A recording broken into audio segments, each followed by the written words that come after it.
Good morning everyone, Mrs world চ্যানেলে নতুন আর একটা ব্লগে সবাইকে স্বাগত জানাই। এই গরমের মধ্যে 43 ডিগ্রি 44 ডিগ্রি চলার পর এই যে বৃষ্টিটা একটু হচ্ছে, একটু স্বস্তির বৃষ্টি, সবার কাছে এটা খুব একটু স্বস্তিকর জিনিস এবং আনন্দের জিনিস।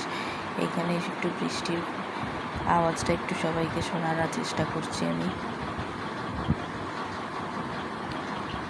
এই 44 ডিগ্রি টেম্পারেচার চলার পরে যখন বৃষ্টিটা প্রথম হচ্ছে, তখন গাছপালাগুলোও যেন আনন্দে ভরপুর হয়ে উঠছে। তারাও যেন হেসে খেলে কথা বলতে চাইছে।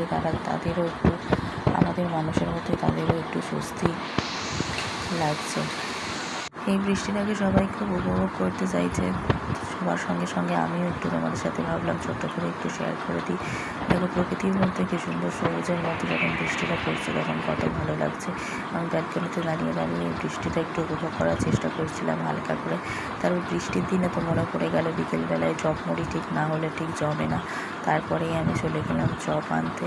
নিয়ে আমি বাড়ির মধ্যে একটু হালকা করে চপ খেয়ে নিলাম, সঙ্গে একটু মুড়ি দিয়ে। আমার মেয়ে যেটা খেলো না সেটা আমাকে আবার ফেরত দিয়ে দিল। তারপরেই ওর একটু মনে হলো এত বৃষ্টি পড়ছে, গরমের পরে বৃষ্টি শুরু হয়েছে, একটু আনন্দে একটু নেচেও দিল।